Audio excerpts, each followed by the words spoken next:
What's happening? It's your boy Jack Slack, Fights Gone By podcast, coming at you ahead of Blachowicz versus Jacare, which is going on in Brazil. It is not a good card.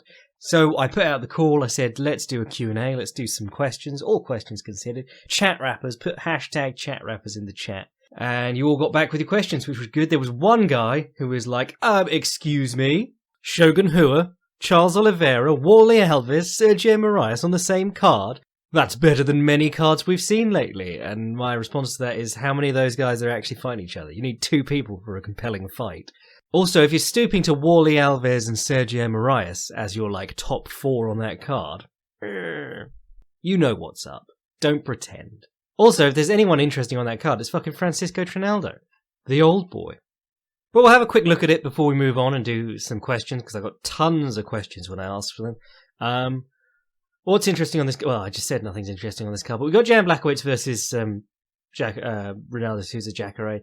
Interesting place because Jan Blachowicz, Dana White came out and said he was on the cusp of a title shot and he was the obvious next title shot recipient if he beat Jacare. However, two other guys fought. Well, no, Dominic Reyes fought since then, so now he's the guy who's ready to fight John Jones. John Jones is also desperately trying to tee up this fight with Israel Adesanya because he knows that no one is interested in any of his other fights. And the thing about Jan Blachowicz is that even if he wins, he's not always exciting. He's kind of a weird. I was going to say herky jerk, but we're not allowed to say herky jerk anymore. He's kind of a weird, spazzy fighter. I mean, aside from the loss to Thiago Santos, which was a big shocker out of nowhere, and as much as we joke about middleweights going up after losing a ton of fights at middleweight and becoming instant heavyweight contenders because of how bad the division is, Blachowicz was on a 4-fight winning streak. He'd beaten Nikita Krylov in his last one and Jimmy Manuwa before that. And Jared Cannonier, Devin Clark, I do not really care about because that was so fucking bad, that fight. Not only was it bad, but Devin Clark lost that fight by swinging past the dude and into a standing rear naked choke like it was a Steven Seagal film. But obviously Blachowicz came back most recently and knocked out Luke Rockhold. Big news this week. Luke Rockhold signed a grappling contest at Polaris. He's headlining it against Nick Rodriguez, who's a big old roidy boy. So that's interesting because if you know anything about Luke, I think he was world champion at blue or purple. Or maybe both, but there was a sort of a consensus that Luke Rockhold could be a great American world champion at black belt, and he was like, no, I'll take the money in MMA. And a lot of people have been like, should have stayed in jiu-jitsu, but there's no money in jiu-jitsu, unless you're like Rafa Mendes and you win 6 world championships back-to-back or whatever it was. There is no money in jiu-jitsu. So I don't think a couple of knockouts is going to make him rethink his life choice in that sense. But I think it's interesting that he's going back to jiu-jitsu now, or is at least hinting at it, because he does some very interesting stuff on the mats. And everyone who trains with him, even world-class black belts, they say, do you know who's an underrated grappler and could probably do well at the world levels in grappling? Luke Rockhold. I think Gordon Ryan said that even, so it should tell you something about him. But anyway, Jan Blachowicz held off his takedowns wonderfully and starched him with some sneakers coming out of the clinch, I think. He knocked him down at the end of the first and then knocked him down again, or knocked him out in the second. Meanwhile, Jacare, aside from the Weidman fight, on a bit of a slump. And even the Weidman fight, basically picked apart until he just toughed his way through it and hit the body enough. Light heavyweight, you start hitting the body against dudes who gas anyway. Probably a good idea. But his most recent 2 losses, Jack Hermansson and Kelvin Gastelum, and Robert Whittaker, actually, his other most recent loss, all guys who just had the conditioning and the speed on him, and the technical ability to stifle him, whereas Chris Weidman obviously gassed. Blachowicz, honestly, a little bit similar to Hermansson in some of his looks, but not as entertaining. Throws out the jab, hooks off the jab occasionally. See, this is the thing. I don't like watching him fight, but I do accept that he's a pretty good striker. If you're making Alexander Gustafsson take you down when he's trying to box you on the feet, you're doing pretty well. So really, I mean, that is just another one of what has Jacare got left. And I think the thing is that Jacare, a lot of his thing is the threat of the grappling and having a big overhand. And now that he always had a good front kick to the body, he's now looking for body shots more. But he takes a lot of blows getting in there. And when he does want to, there is no real threat of the takedown because his takedowns are almost exclusively diving low singles. I know I always say that no one really uses the low single in MMA anymore, but Jacare does. And it's not because he's awesome at it. It's because he doesn't really have anything else. He just dives low, comes up if they hit the fence. His takedowns are really a study in how not to take people down in MMA. A lot of it has been because he's a monstrously strong dude, and often he can run his opponent onto the fence from there. But if you watch him against like Whittaker or Gastelum, guys or Manson, when he's trying to take down dudes who are controlling the distance or their back isn't close to the fence, he's just diving after their legs and getting easily stuffed, or diving to the mat and missing their legs altogether. I mean, I'd love Jacare to win this one because I think Jacare. I felt like he was due a title shot quite a long time ago when he was on a streak of like 8 wins, and like the most recent was Gegard Mousasi. That was pretty incredible, but I don't know. I've always felt like the UFC has a special place for submission artists, but they also don't like him. It's a kind of strange situation. But then he started knocking people out, so it's all right. And then we'll just touch on the other stuff going on that card because like it's shite. Mauricio Shogun versus Paul Craig. Obviously, Paul Craig's hands are terrible and his defense is pretty terrible, but he does have weird spinny kicks, and his takedowns are getting better and very, very good on the ground. Again, just how wrecked is Shogun, we find out. Because, he's still beating dudes. Well, it was 2016 when he beat Corey Anderson, but he's still beating young dudes because that division is so, so bad. Then you got Charles Oliveira versus Jared Gordon. Jared Gordon is number 66 lightweight in the world, according to Tapology. Probably not the right opponent for your... Well, I mean, Tapology's got him at number 10 in the world, Charles Oliveira, because he's done a lot of work and got a lot of wins. I think he's top 15 in the UFC rankings, but he's an elite guy any way you look at it. And he does sort of be... Recently, it seems like he's been spinning his wheels. He had to fight Nick Lentz for like a third time despite winning the previous 2. And do you know what? Fuck the rest of that card because it's rubbish. Let's move on. With the obvious caveat that sometimes the cards without the big names or the big fights produce the biggest knockouts. Yeah, maybe they will, but there's nothing to talk about beforehand. So let's do it. Let's do Ask Me Anything. We've got 3 different platforms on the go. We've got my YouTube channel, my Facebook, and my Twitter. And we'll just see what people said. Square Go MMA says, what on earth is going on with the Bantamweight division right now? With Aldo, Edgar, and Faber all fighting prospects in the next few months. The division was red hot with new talent, and now they're all being speed bumped by these crafty vets, half expecting Dom Cruz to fight Cejudo for the belt. Then someone jumped in and was like, Dom Cruz deserves a shot at the belt. Yeah, Bantamweight is a very, very strange place. It is the most exciting division in MMA, probably, in terms of stuff going on. You've got guys like Corey Sandhagen. People tell me he's good. Marlon Moraes, on the cusp of... always in title contention, just lost that fight to Henry Cejudo for the title. Petr Yan is just killing everyone. Aljamain Sterling has come back and become this incredible force. In addition, you've got the stalwarts like Jimmy Rivera, Rafael Assunção. Sadly lost John Lineker recently, but, it's a really packed division. And now they've taken Yan, Moraes, and Sandhagen and put them in these weird-ass fights. Marlon Moraes is fighting Jose Aldo. I have a little bit more time for that, because Jose Aldo's been...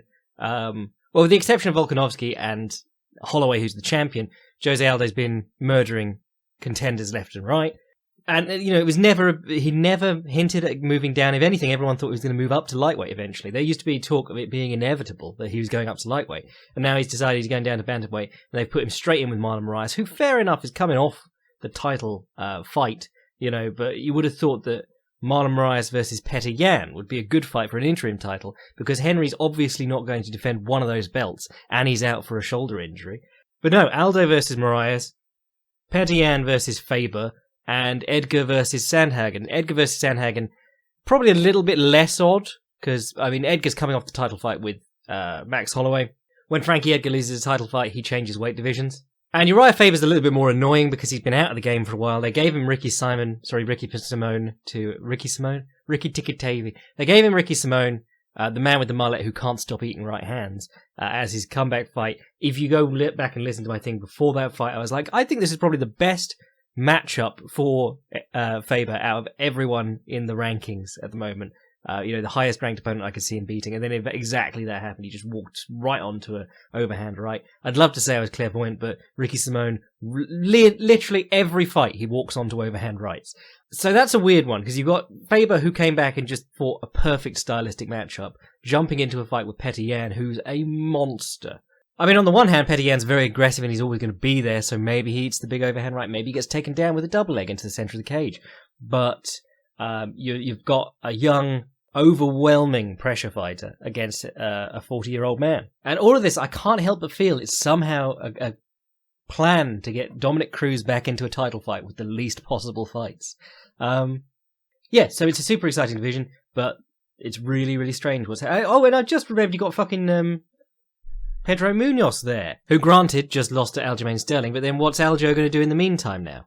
We know you've just beaten Jimmy Rivera and Pedro Munoz back-to-back, but how would you like to fight Rafael Assunção on a fight no one will watch for the chance at never getting a title shot, basically?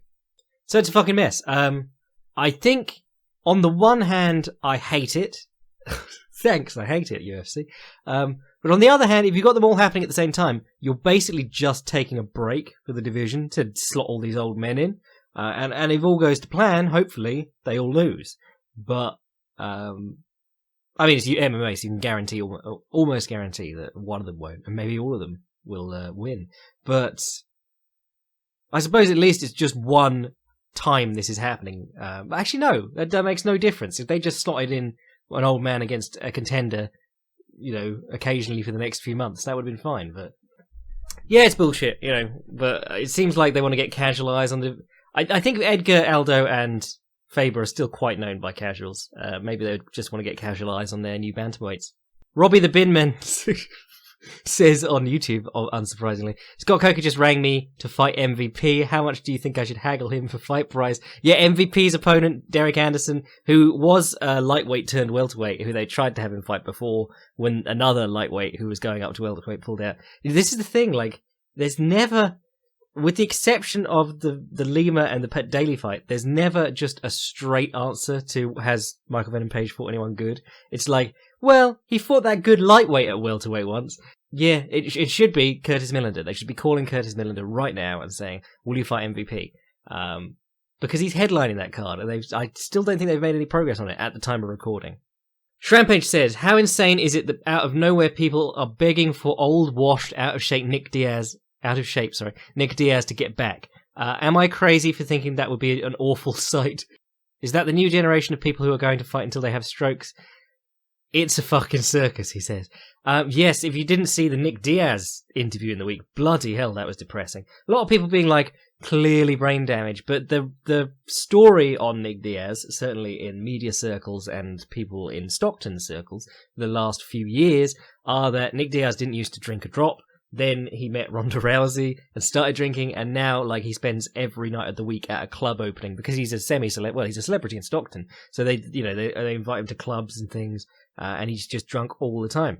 And I would say that CTE is unlikely to make a guy who had crippling social anxiety. If you watched any of those interviews up to the George St. Pierre fight, it was very obvious how much he struggled with interviews. But I don't think CTE will make you go from Shrinking Violet to ramble about myself for 48 minutes incoherently. I think he was certainly either on something or drunk for that interview. And shame on Ariel and the people who enabled it. However, it's very tricky because if you interview someone for 45 minutes having said you're going to interview them and everyone's excited for it, you can't really be like, nah, it's too much of a train wreck, we decided not to release it. Yeah, I mean, it was standard Nick just saying that he'll come back and fight for the BMF belt and all that.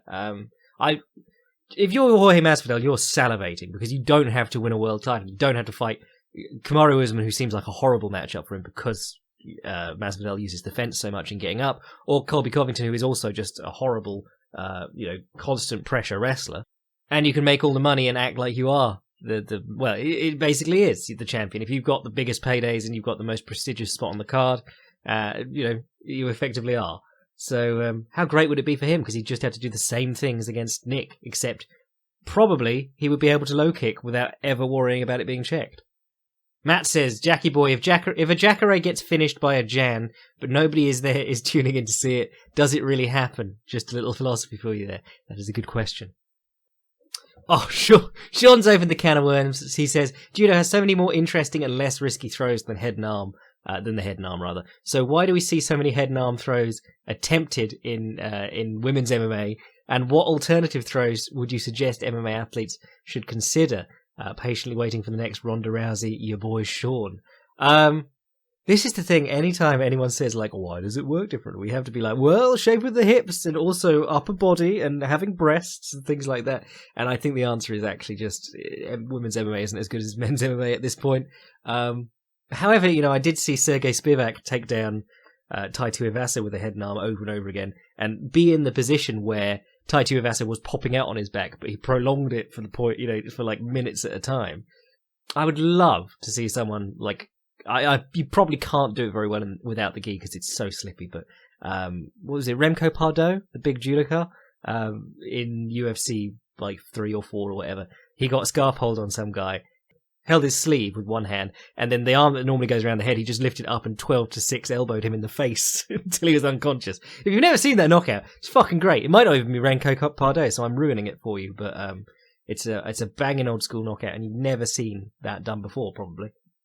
In terms of judo throws, I think a lot of what judo offers is stuff off the whizzer, and I think a lot of what judo offers, unless you're a truly elite judoka, is the same as wrestling, if I'm honest. This is the debate that they're having in BJJ now. No-gi and gi aren't the same because the guys winning the no-gi Abu Dhabi and things like that aren't the guys who are winning in the gi all the time anymore. And the basic conclusion that someone reached that I really enjoyed was, yeah, why would it be? You don't see people telling Greco-Roman wrestlers to train in the gi. Just be like, learn some judo, then you'll dominate at Greco-Roman. I think whizzer stuff is probably where judo's most interesting. Foot sweeps, very cool, but again, a lot of foot sweeps that you see done successfully by people like Machida and stuff are out in the open sort of stuff. That's not to say that, if you've spent your life studying judo, you've got some wicked throws, so you should adapt them to your no-gi game. But if you're an MMA fighter or someone who's moved into MMA and is looking at judo for cool shit you can borrow, I'd say maybe don't. The amount of time that guys put into their Toku Iwaza at the high levels of judo, like Ronda Rousey with her Haragoshi and what was it, Koichigari, whatever the small trip inside is, combination of that she worked always. She'd have done that for years and years and years. And the other thing about judo that's really interesting, like if you read Travis Stevens' Ask Me Anythings or anything like that, it's pretty blunt and it's pretty minimalist. And I think a lot of that is the American team sort of like method, Jimmy Pedro and guys like that. They believed that having a small handful of things that you just do constantly is more valuable than trying to be really, really rounded. But Travis Stevens, when someone asked him about like their Tayatoshi or whatever it was, he was like, how tall are you? And they gave him the answer and he was like, well, you shouldn't even be working that throw, give it up. Like, these are the throws you should be working at that height in that division. And he gave him like 3 throws. It's pretty brutal, yeah. But yeah, well worth a look. Go read Travis Stevens's Ask Me Anything. I think they're probably on the judo subreddit rather than the BJJ subreddit. Nick asks, whose footwork should you study as a smaller fighter in kickboxing and Muay Thai? Also, thoughts on Eric Paulson's STX Savat Muay Thai hybrid. I watched a couple of Paulson's striking DVDs. They were decent, yeah. I mean, obviously more known for his grappling stuff, but and for believing that angels come down to him when he's grappling. Oh no, what is it? He doesn't roll with people anymore because they mess up his aura, and he has to go and have his aura cleansed once a month or something like that. It's really weird, but yeah, it looked good. I enjoyed what he was teaching. I mean, he's been around the block so long. It's one of the OG MMA guys who actually did everything. So yeah, I mean, you're never going to learn. If Eric Paulson likes it, it probably works for him, and it'll work for you, or could. Whose footwork is a smaller fighter in kickboxing, Muay Thai? I mean, the obvious answer is like Saenchai, but I mean, I was talking about Ramba Somdit the other day, and he gave up a lot of height in a lot of his fights, and still did very well. But I think in those two guys, you got very different sorts of fighter because.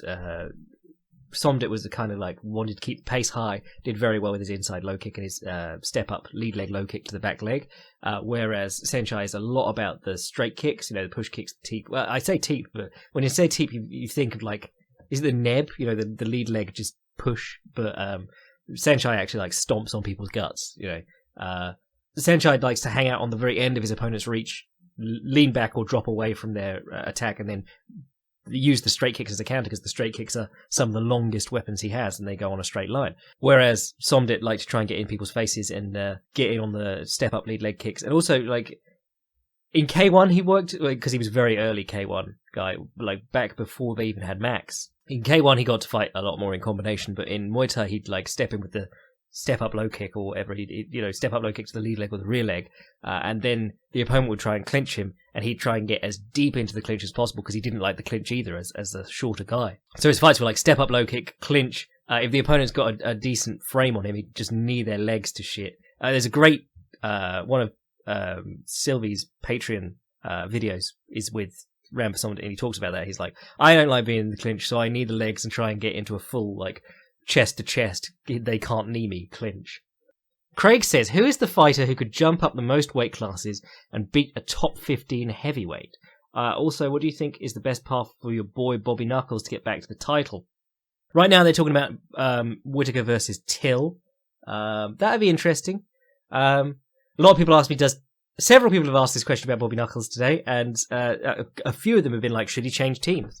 I don't think his team were like why he lost that Israel Adesanya fight. I think he lost the Israel Adesanya fight because he fought very strangely. And granted, that's the game plan, that's the team.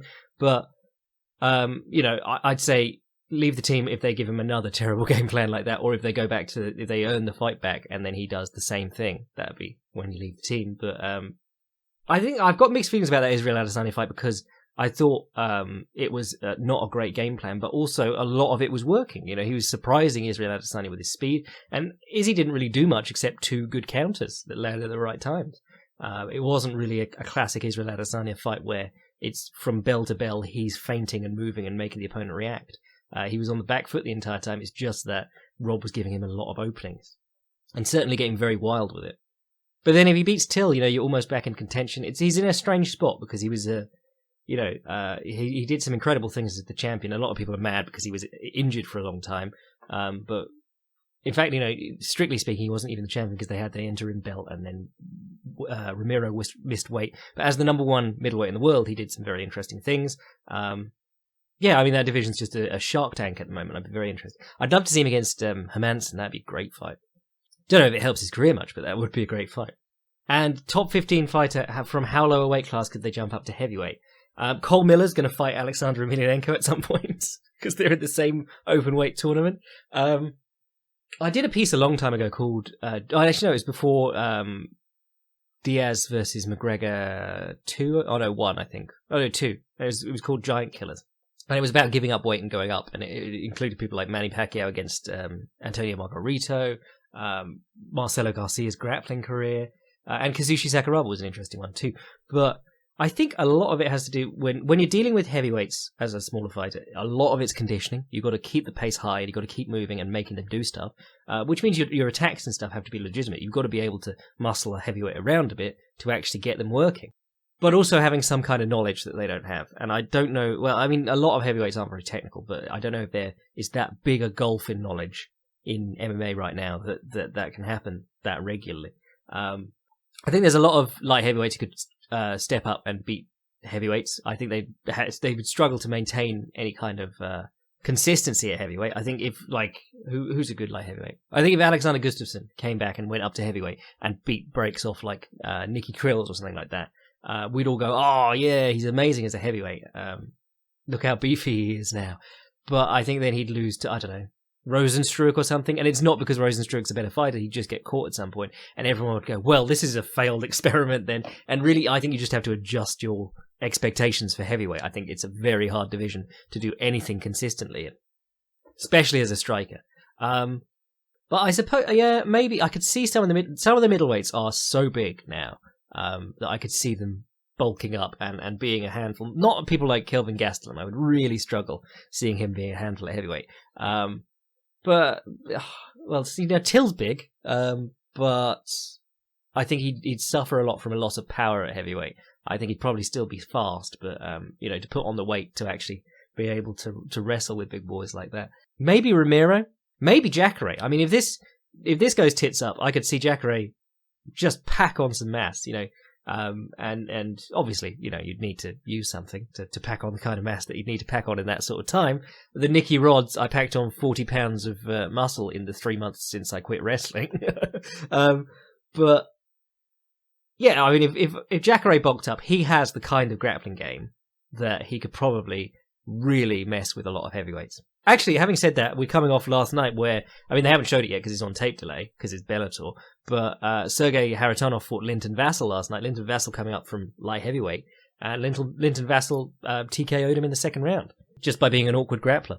And also because Sergey Haritonov can't grapple or check kicks anymore. He just turns up wanting to bang.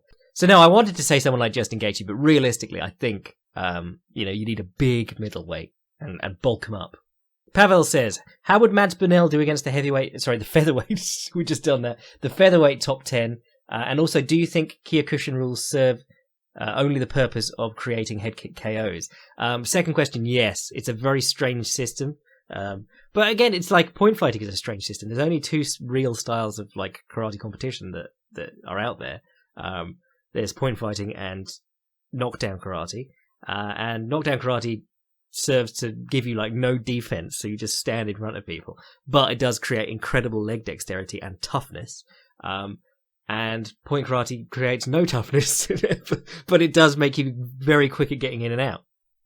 I think realistically, if you're starting a gym or whatever, as I will one day, I'm sure, but I think you should take both of those styles of karate competition and use them as training methods. Like, Brendan Ingles' boxing gym, they do body sparring and just like touch sparring and shit like that all the time, just so you've got rounds working against people, trying to anticipate their intentions and control distance and time things. You don't have to be killing yourself each day in the gym, but then sometimes you want to do like maybe do a knockdown rules thing.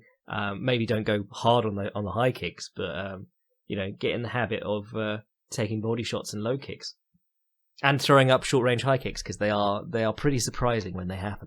And how would Mads Burnell do against the featherweight top 10? Well, Arnold Allen's in it, and he whooped his ass for 2 rounds. I think Mads Burnell is in an interesting spot. I think he's like Nikita Krylov, when Nikita Krylov went back to Russia and just fought nobodies for a little while. I mean, Mads isn't fighting nobody because it's a little bit more competitive in the lower weight classes, even on the regional scene. National scene, not regional scene.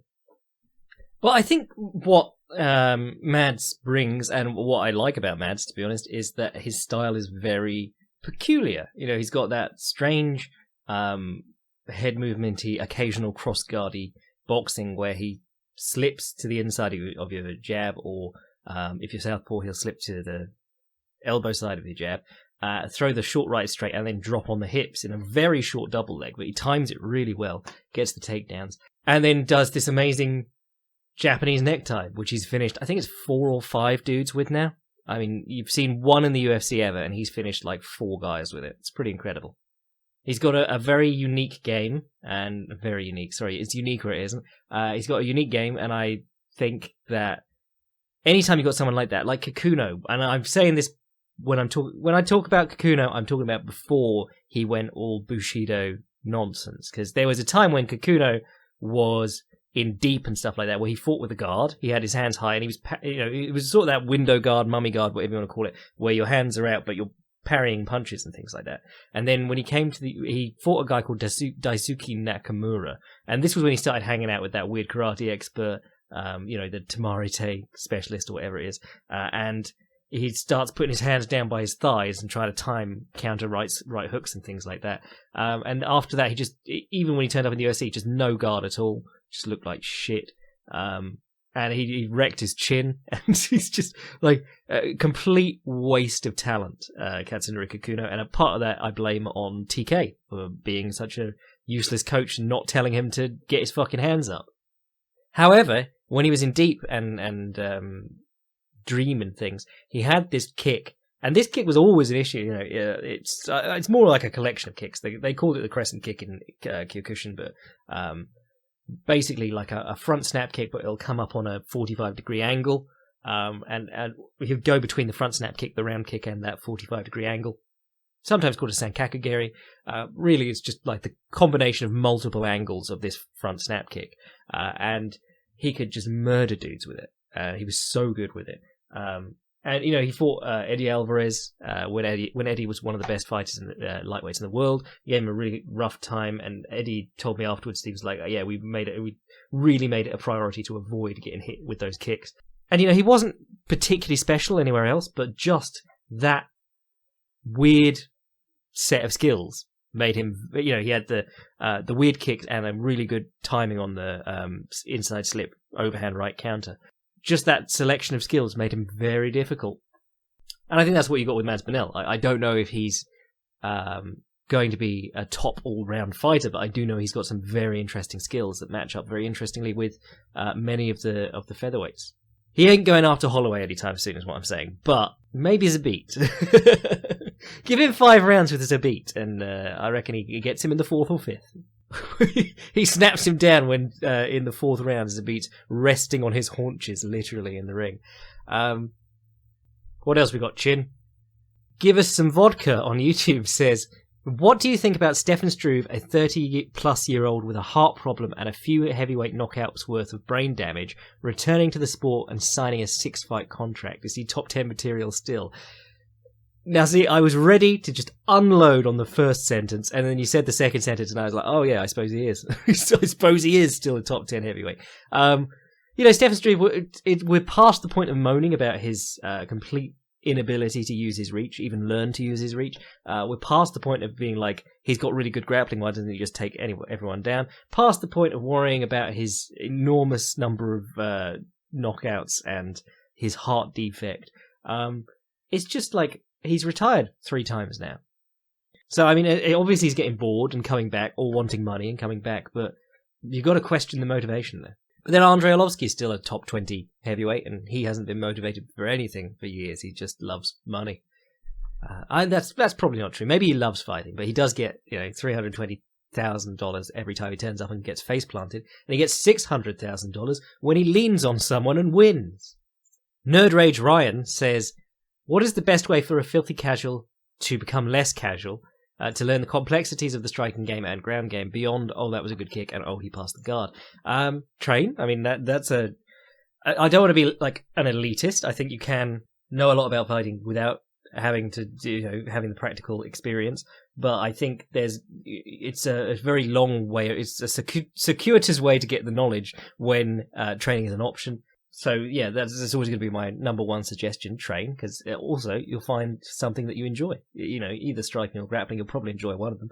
Otherwise, just keep watching fights and keep an eye on what's happening. And watch something that helps me a lot back in the day was watching the same fights again and focusing on different bits. Like you'd go back and you go, let's have a look at the feet this time, and stuff like that. I still rewind ground sections of fights because like you'll just phase out for a second and then something will happen. And you'll go, fuck, what happened there? And you'll realise that it started, a good few seconds before that when someone gave up an underhook or gave up a grip and made a mistake. I think, having the, YouTube and Fight Pass and things like that at our fingertips, you can rewind, you can control the fight, you can watch it however you like, and you can keep checking the same spots over and over again. And I think that has helped enormously in my watching of fights live. I think if, in the days when fights were just on television live, or you had to go sit in the movie theatre or something like that, I think it would be very hard to get like a good grasp of the technical parts of fighting, or at least an eye for them without watching hundreds and hundreds of live fights. Technology, it's good. APKSRMKS, great name, just rolls off the tongue, says, how do you think Gaethje versus McGregor would go down if it were to happen in 2020? This was something I was talking about way back when, before Gaethje came to the UFC, I think. And that was back when no one could see McGregor losing to anyone. It's crazy how that goes. McGregor loses one MMA fight and suddenly everyone's like, oh, he'll lose to everyone. But before that, everyone was like, no, I can't see him losing anyway. And the truth is, like, there's been hard stylistic matchups around the entire time, and he's still a good fighter. But that, people are idiots.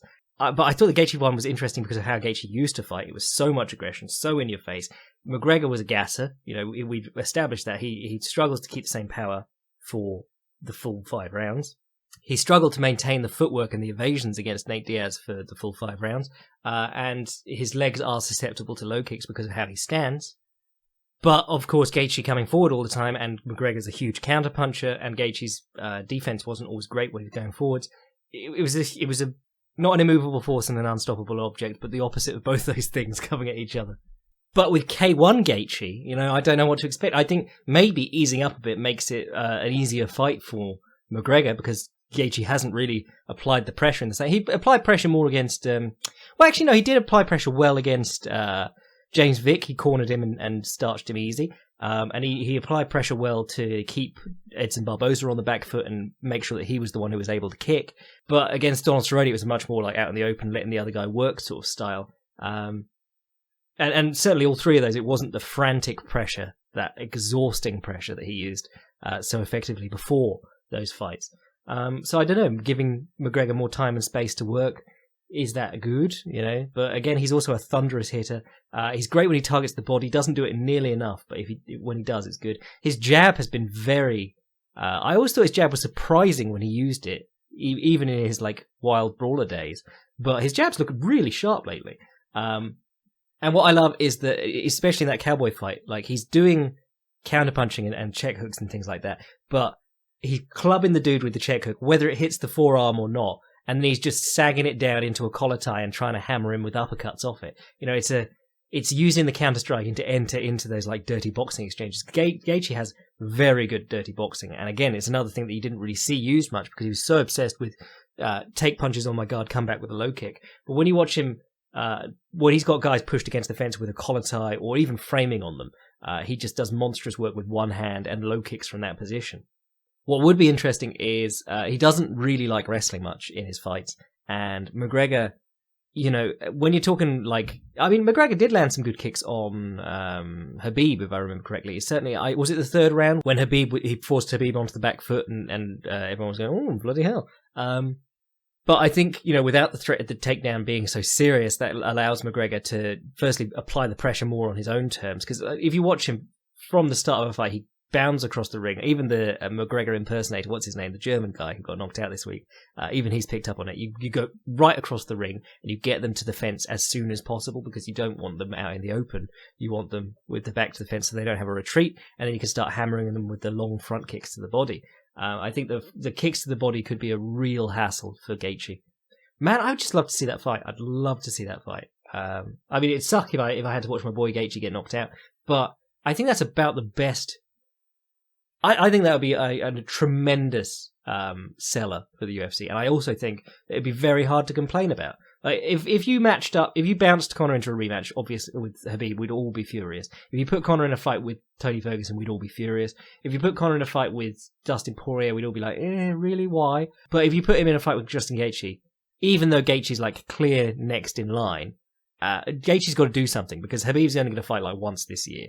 And that's probably going to be Tony Ferguson unless GSP suddenly pops out of the woodwork. So you got to keep Gaethje busy, and why not give him the biggest payday of his career in a fight that it's very hard to complain about, and I do for a living. So I'm telling you, it's hard to complain about. Nathan, or Nathan with the H missing, says, "Do you think Masvidal matches up better with Usman or Covington? And is there even much of a difference? Also, can you please do your Kano impression again?" Sonia, I studied all your moves, baby. Regarding Masvidal versus Usman or Covington, I have in fact studied all their moves, baby. And the thing is, I tweeted this out a little while ago, and people thought I was just being a cantankerous fuck, as my wife calls me. But I said Usman's style is about twice as boring as Covington's. And I think that's true. Usman, he's got serviceable striking, which is really more of a threat when he's got people worried about being pressed to the fence. Most of Usman's game is pressing people against the fence, and he's very much like Khabib, but with about half as much activity on the way down and up. In that, he's another one of those guys who benefits from you trying to wall walk. For a lot of people in a lot of fights, even at the highest level, the wall walk is the way up. It's the quickest way up, and it's almost an inevitability. Even in a Khabib fight, they will probably get up at some point. But what Khabib and Usman are so good at is that they don't let you disengage. For a lot of people, it's they get up and the opponent goes, fuck, and then they escape. For Khabib and Usman, it's they're waiting for you to get up. They'll sit on your legs to stop you from getting up so quickly. They'll make you work a bit. And then when you get up, suddenly you're being returned to the mat again, or slowly dragged down along the fence with a outside trip. I think that matches up probably worse with Masvidal's usual grappling game. If you haven't watched the Filthy Casual's Guide to Masvidal, go do that. But again, a lot of it is a little bit similar to Dustin Poirier because, American top team boys unite. It's the wall walk. It's threatening the guillotine and the switch and stuff. But it's always the wall walk. The wall walk is the most important part. Whereas I think Covington probably gives him more time on the feet. If Masvidal can circle off the fence and stay at range with Usman, and doesn't get drawn into the fence battles for a long period and makes Usman strike and is able to, I think he's probably got more of an edge on Usman striking than he does Covington, because Covington is just that brilliant combination of volume striking and takedown attempts, times his level changes really well. It's not... I got so mad at people being like, whenever anyone says, Masvidal, haven't seen him against a great wrestler like Covington or Usman, really. And then people go, Ben Askren, though. And you're like, Ben Askren... Neither Covington nor Usman is ambling out to the center of the cage like a muppet and just diving after your legs on the first moment you come in to engage. The whole thing is that they've been able to do it against very, very good fighters. And while Usman's striking is kind of rudimentary, Covington's actually done pretty well. It's not he's not a huge knockout artist or anything. He's not particularly frightening on the feet, but he is overwhelming people with the volume, and he does a really nice... what is he, Southpaw Orthodox? He does a nice rear leg high kick into level change, which works really well. And he level changes and goes right through him into the fence and bounces him off. And he did it to Robbie Lawler. He did it to almost everyone I watched him fight. So I think you've got more time on the feet with Covington. But I also think that he probably knows Covington better, because I don't want to overplay the best friends turned enemies thing. But if they've been training together a lot, Usman does the same things. Covington does the same things over and over again, like most fighters do, and he's very good at them. But Masvidal has been having to deal with that for many, many years. Specifically, his things. So overall, I would say I think Usman's the tougher fight for Masvidal, just based on his style. Masvidal's style, rather. Both their styles. That's how that works. Give Tony his shot 2K19. I love that game. Says, what's your opinion of the current MMA boxing crossover? Any fighters from boxing you think might slot nicely into MMA? No, leave them where they fucking are, is my response to that. When Masvidal was talking about Canelo and you're like, fucking hell, are we still doing this? Does this still get clicks?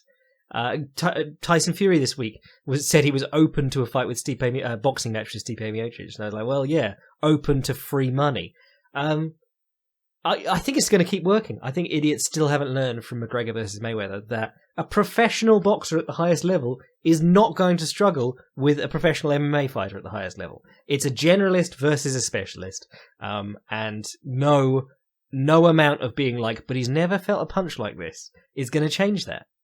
Mike says, in a self-defense situation, would you use punches? I hear many stories of guys breaking their hands from this. Is there a way to make sure it doesn't happen? Or are you better to use knees, elbows, and grappling? I would say self-defense, if we're talking real self-defense, if we're talking like a fight on the street where you're pushing each other and like, world star, I'd say maybe consider doing something different then. Low kicks in a street fight like Phoenix, whatever his name was, Phoenix Wright? No, what's his name? Fuck. The superhero vigilante, but yeah, low kicks in a street fight are always hilarious. Because dudes turn into straight bitches. If you've never had a low kick and you eat a low kick, I mean, it ruins your day. But in a self-defense situation, like worried for your life, or property, when I say property, I don't mean like, I'm very much in favor of like, if someone shows you a knife and says, give me your wallet, you go, here's my wallet. Because I've always been of the opinion that a lot of the time, if people are showing you something, it's because they don't want a fight. But if you are in like a genuine self-defense, I feel like my life's in danger, or I feel like I'm going to get knocked out and put on concrete and have my head stomped situation, I don't think you need to consider it. I think you just need to swing with everything you've got. And if you've been working punches your entire life, fucking punch some people. It's not the Middle Ages. You are not going to die of an infection that you get from punching someone in the teeth. It's going to hurt. You might have teeth lodged in your hand. But again, weigh that up against your life in the moment. So no, just hit people with whatever you've got. And I'd say, if you have the opportunity, hit them with a fucking chair or bottle before you hit them with your fist. Also, learn how to do the thing with the keys properly, because if you put it between your fingers like Wolverine, you can like rip your own fist open. I have seen the aftermath of that, and it's gnarly. Ooh, Mechanically Recovered Boy says, how would you fancy 145's BJJ Wizards, Crone, Hall, Ortega against Khabib, and does their optimal game plan start with pulling guard in the center of the cage? I don't think anyone's optimal game plan starts with that, but I am continuing my theory that you've got to turn off the fence. And I've heard that some people are doing this now, like James Doolan said they were working on it since we were talking about it. But having seen Nick Lentz do it against Islam Makhachev, and I also saw Mansour Barnoui have good success against a young Islam Makhachev, and also Khabib's cousin. Cousin. I might have been the one that just lost in the UFC the other day, but he did really well from the bottom against them. I think you've got a lot better chance than trying to build up and wall walk. Obviously, Khabib is a different fighter to those people, but he a lot of the principles are the same. When he's out in the open, you'll see him stand and try and punch down on people, which gives them a lot of space to move, or try and keep his head low, tripod, and put pressure on the guy like Islam Makhachev does. So I think you're better turning off the fence and trying to play that way. Like Lentz, Barnoui, and what's his name? Saryuken all had success with butterfly hooks out in the open by going to their back rather than trying to stand up along the fence against Makhachev. Most recently, Davi Ramos in the third round of their fight turned off the fence and started using a K-guard. I've been a big believer in not big believer, but like proponent of the position. I was like, K-guard's interesting. It'd be interesting to see guys work from there a bit more. K-guard is where you, it's kind of like if you're going for a pendulum armbar or something like that. You anchor on the inside of the opponent's thigh from closed guard, but you use your knees in front of them as a shield. And you could like start turning upside down and things like that. Rafael Lovato used it against Gegard Mousasi when he was completely gassed, managed to keep Gegard Mousasi off him, threatened triangles, leg locks, things like that. Shortly after that, Lachlan Giles turned up at ADCC and used the K-guard to turn over into his 50-50, like belly down sort of 50-50. Kind of like the finishing position of Ryan Hall's heel hook on BJ Penn, and he used it against three gigantic dudes back-to-back, including Kenan Duarte, who just won the heavyweight division, all from that K control. I think there are a lot of options from the bottom that aren't really used in MMA, and I think a lot of them are stunted by guys going to the fence to stand up. Am I saying that you should be trying to submit everyone from the floor? No. What I'm always saying is, what is better value for your time? Because I think even against Khabib, you're going to get up eventually. You know, if there was a 45-minute round and you went to the wall walk, you'd get up eventually. But even in 5-minute rounds, guys get up against Khabib. He's not impossible to get up against, but he keeps a hold of you and he takes you back down. That's the problem. I think if you're on the mat and you turn off the fence and you're using elbows and you're trying to turn over for leg entanglements and things like that, I think you've got more chance of hurting him and possibly tiring him than when he's doing the thing that he always does all the time to everyone and not really facing any new threats except the occasional guillotine attempt. So Tony Ferguson and razor elbows from the floor, please. But yeah, Ryan Hall has done some interesting work from closed guard with similar sort of like turning over on his shoulders, anchoring himself at the leg stuff in the UFC even. Did some against Artem and against, who was that lad who actually beat him on the Tough? But he did it in that fight too.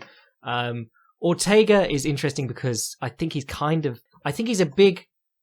equivalent of a knockout puncher, but on the mat, and I think a lot of it is also like his ability to roll over into guillotines and things on shots. The thing that worries me about Ortega is that there isn't a tremendous amount of variety. I did like what he did against Tavares. In fact, I think if he could do what he did against Tavares against Khabib, that'd be impressive, because what he did against Tavares was Tavares kept trying to stack him in close guard, which Khabib does a lot too, in the center of the ring, and Ortega would go completely stiff, push the guy out, and then let go of him and drop him onto an elbow, just like Bisping versus GSP. And Crone, I think, I don't know, he's still, like, looking at what he was doing against Cub, try to pull De La Riva guard and losing the knee every time. I think there are guys who have set up their BJJ bottom game for MMA, and while he's done some good stuff, I don't know if he's in a position where, I don't know, it'd be interesting. Because we've not seen anyone like sit on top of him and try and pressure him from the top. But I think he'd probably get boxed up, if we're honest. Of the three, he has the worst striking. Maybe Gary Tonnen could come over and box Khabib up. But again, these guys are all 145ers. Khabib's a big 155. We don't really have any jiu-jitsu wizards in the lightweight class that I can think. Well, we do. I mean, we've got Leonardo Santos, but he can't really fight twice in a year. It just doesn't work. I'm very intrigued to see him against a really good. Well, this is why fucking where's the Tony fight? That's what we're all asking. Just waiting for it to be announced. Thoughts about the Diaz interview? Yeah, given those already. Michael says, do you think that Mike Perry is currently the best black fighter in the UFC? Ryan says, do you play Smash Bros? No, I had it on the Wii U, but no one bought the fucking Wii U, and I'm not buying it again for the Switch, unless it's on sale, and it ain't. Nothing is ever on sale on the Switch. Nothing good, at least. If you ever go to the sale page of the Switch, it's just shovelware. It's absolute shite. See, this is just a stepping stone for me. I want to review Switch games. That's my real dream. Though I did play Disco Elysium. I wasted a lot of time on Disco Elysium this week, which is not a Switch game, but it's really good fun. Very well written. Patrick says, you've mentioned before that a fighter fighting in a more bladed stance is going to have more trouble dealing with the low kick. What are some ways that a fighter can mitigate the threat of the low kick from this position? I've heard you mention the D side before. Could you explain the technique? The D side is more of a stopping technique. It's for guys who fight in that sort of side-on stance. You basically just point your rear heel at the opponent, pick up your leg, don't even chamber it all the way, just put it in their stomach as they move on to you. You can see, I mean, Stephen Thompson does it a lot. A lot of those ones where guys fall over and it doesn't look like Stephen Thompson has kicked them that hard, that's them coming in and him just putting his leg out there. Happened to Vicente Luque, happened to Jorge Masvidal a couple of times, but Darren Cruikshank does it as well. Darren Cruikshank did a great one in Rising where he did the stopping, the D side as the guy ran in on him, and the guy sort of like bounced him off. They both bounced off each other, and the guy immediately came back in, and Cruikshank angled off and hit him with a left straight from the open side angle. It was lovely stuff. But the D side is like a side kick, but normally people don't chamber it properly. I say properly, people don't chamber it as you would for a kick that was intended to hurt people. The D side is like a resetting technique, a little bit more dangerous when guys can grab your leg and take you down. But very cool if you see it worked right. In terms of like low kicking, you can use the D side as essentially like a Thai fighter would use his lead leg, teep, neb, whatever you want to call it. That sounds like an anti-Semitic term, but you pick up your lead leg and you just give him a nudge with it, taking away that target and nudging him at the same time. The other one, Bill Wallace used to say that he would deal with low kicks by picking up his leg and hook kicking immediately, or round kicking, depending what side, whether it's open or closed side. Always kicking to the open side.